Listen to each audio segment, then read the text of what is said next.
Assalamualaikum warahmatullahi wabarakatuh. Selamat siang. Yang terhormat Ibu DRA AA Saraswati MPD dan Bapak Sofian Hendrayana MPD. Yang terhormat rekan-rekan mahasiswa kelas 4E dan anggota kelompok 6.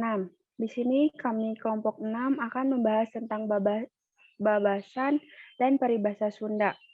Adapun anggota dari kelompok 6 yaitu yang pertama ada Rizky Aditriansyah NPM 205060179, lalu ada Nazwa Alfaiza NPM 205060180, lalu Fitri Pujawati NPM 205060190, ada saya sendiri Siska Hendriani 205060194, lalu Safira Gustian NPM 205060195, dan yang terakhir Friska Patricia NPM 2050198.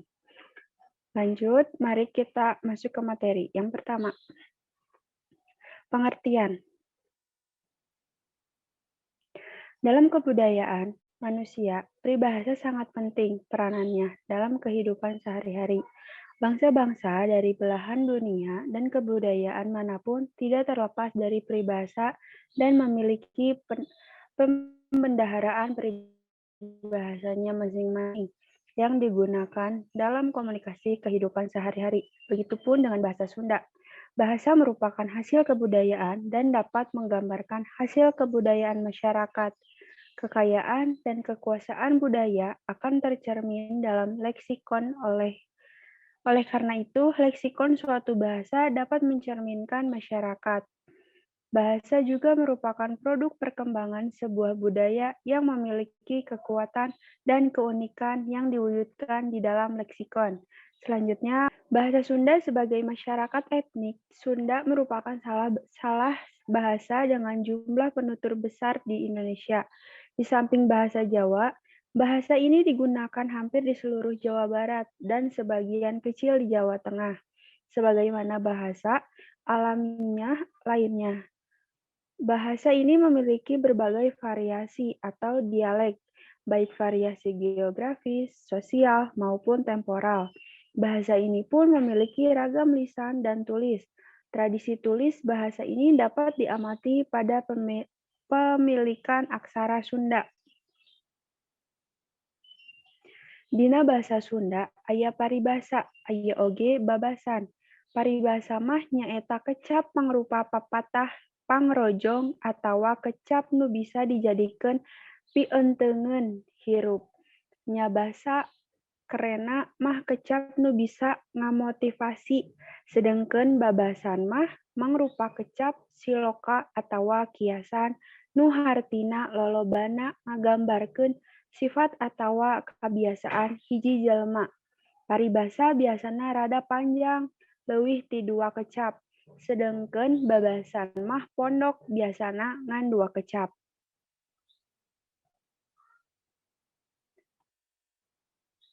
Selanjutnya akan dijelaskan oleh rekan saya. Baik, yang selanjutnya yaitu ada contoh paribahasa Sunda. Di antaranya yaitu yang pertama ada atah anjang yang berarti jarang saling bertamu. Yang kedua ada adigung adiguna yaitu artinya takabur atau sombong.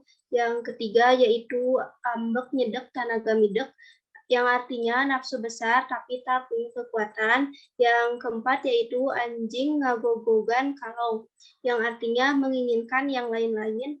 Yang kelima yaitu adat kakurung kuiga yang artinya susah menghilangkan perilaku jelek. Yang selanjutnya yaitu alak paul yang artinya terlalu jauh. Yang selanjutnya yaitu aki-aki 7 mulut yang artinya terlalu tua. Yang selanjutnya ayem tentrem yang artinya tenang atau tentram. Yang selanjutnya asa teu beungetan yang artinya saking malunya. Yang selanjutnya yaitu anu borok dirorojok artinya anu diteuleum disimbuhan. Yang selanjutnya ada amis budi yang artinya ramah. Aya jurig tumpak kuda yang artinya punya rezeki yang tak diduga. Yang selanjutnya ada jalan komo aya jalan komo mentas, yang artinya pas punya keinginan, pas ada yang mengajak. Yang selanjutnya awewe dulang tinande, yang artinya perempuan yang terlalu menurut ke suami. Yang selanjutnya yaitu amis daging, yang artinya gampang sakit.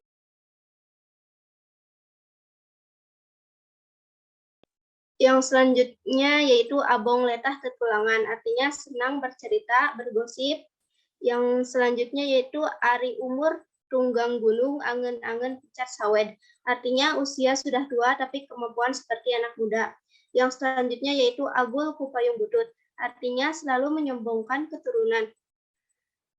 Yang selanjutnya yaitu ayah pikir kadua letik, yang artinya punya keinginan. Yang selanjutnya yaitu ayah ditonjok congot, artinya senang sekali atau gembira. Yang selanjutnya yaitu ada adean kukuda berem, artinya bergaya dengan pakaian pinjaman. Yang selanjutnya birit asupan, yaitu tak mau diam. Yang selanjutnya biwir nyiru rombengen, artinya senang menceritakan rahasia dan keburukan orang lain. Yang selanjutnya yaitu bengkung ngariung bongkok ngaronyok, artinya seuyunan kumpul bareng. Yang selanjutnya berat birit, artinya susah kalau disuruh. Yang selanjutnya Bali Gesan Ngajadi, artinya tanah kelahiran. Yang selanjutnya Balumbang Timur, artinya menunjukkan hati bersih. Yang selanjutnya Bobo Sapanon Carang Sapakan, artinya ada kekurangan. Yang selanjutnya Bilatung Ninggang Dage, yang artinya senang sekali. Dan yang terakhir yaitu Batok Bulu Esi Madu, yang artinya bukan pada tempatnya.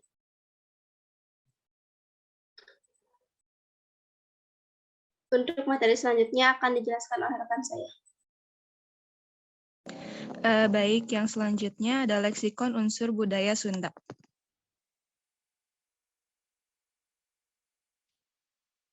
Dalam budaya Sunda, ada sistem mata pencaharian yang bersifat tradisional, seperti berburu, memelihara binatang, petani, pedagang, dan lain sebagainya.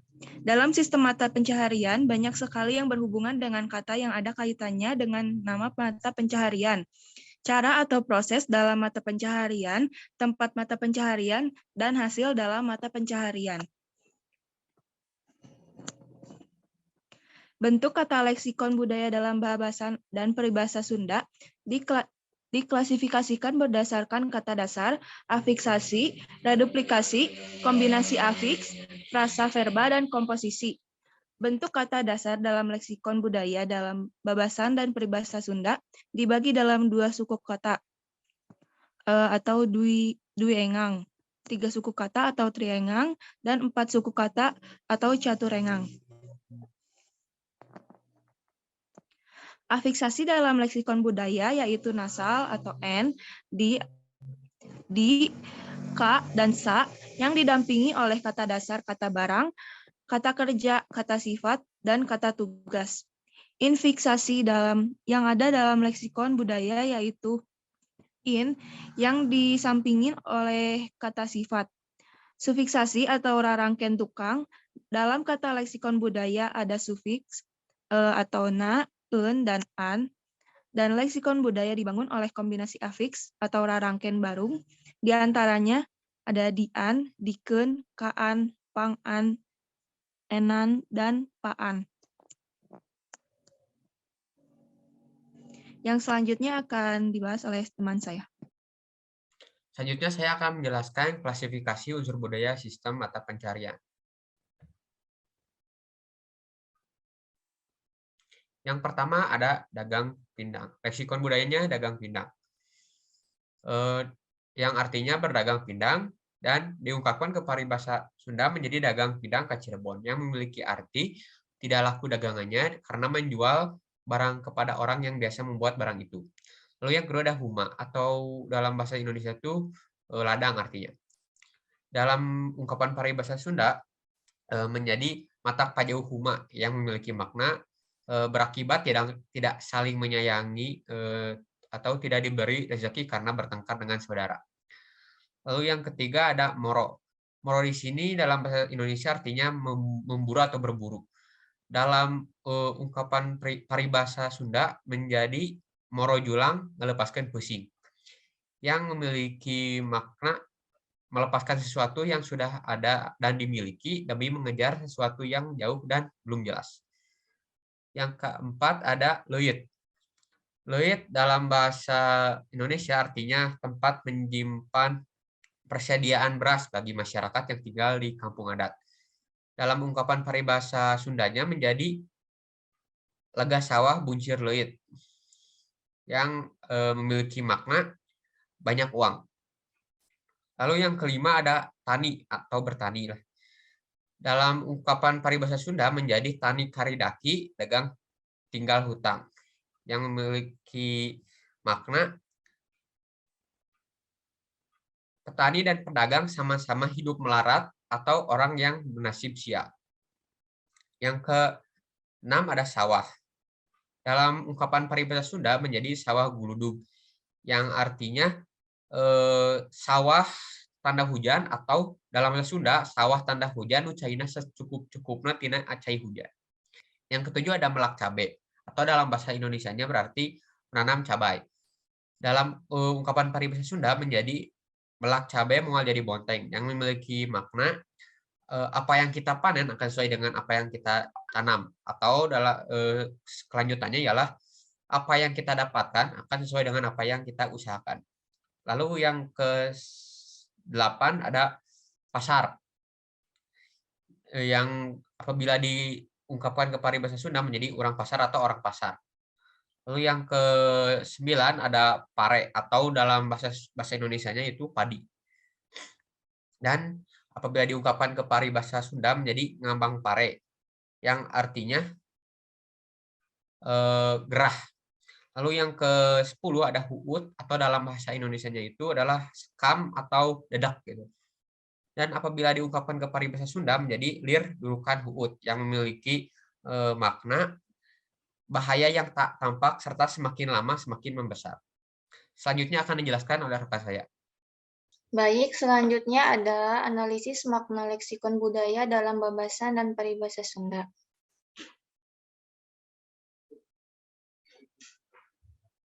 Yang pertama ada dagang pindang, maknanya pagawean sapopoe dagang pindang. Yang kedua ada moro, maknanya newak sasatuan di leuweung. Yang ketiga ada tani, maknanya tukang molah tanah migawe kebon atau sawah. Yang keempat ada melak cabe, maknanya menanam cabe. Yang kelima ada ngingu maung, maknanya miara sato maung. Yang keenam ada pare, maknanya pibeaseun nu dipelakan di huma atau di sawah. Yang ketujuh ada huut, maknanya cangkang pare aya nu badag aya nu lembut. Yang kedelapan ada huma, maknanya kebon pare di pasir, di gunung atau di tempat nu eueuh cayina. Yang kesembilan ada leuit, maknanya tempat nyimpen pare. Yang ke-10 ada sawah, maknanya tempat melak pare dina leutak. Dan yang terakhir ada pasar, maknanya tempat jelema nu dagang nu geus ditetepkeun.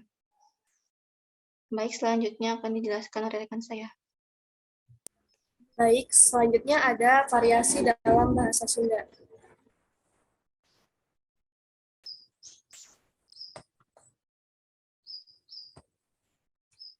Adanya variasi dalam bahasa Sunda dapat diamati pada variasi atau dialek geografis, yakni variasi bahasa yang terdapat di daerah tertentu dalam suatu wilayah bahasa. Walaupun beberapa ahli menunjukkan adanya perbedaan dalam kuantitas variasi geografis ini, pada dasarnya mereka sepakat adanya variasi geografis tertentu di daerah perbatasan, baik di daerah perbatasan dengan wilayah bahasa Jawa maupun wilayah bahasa Melayu.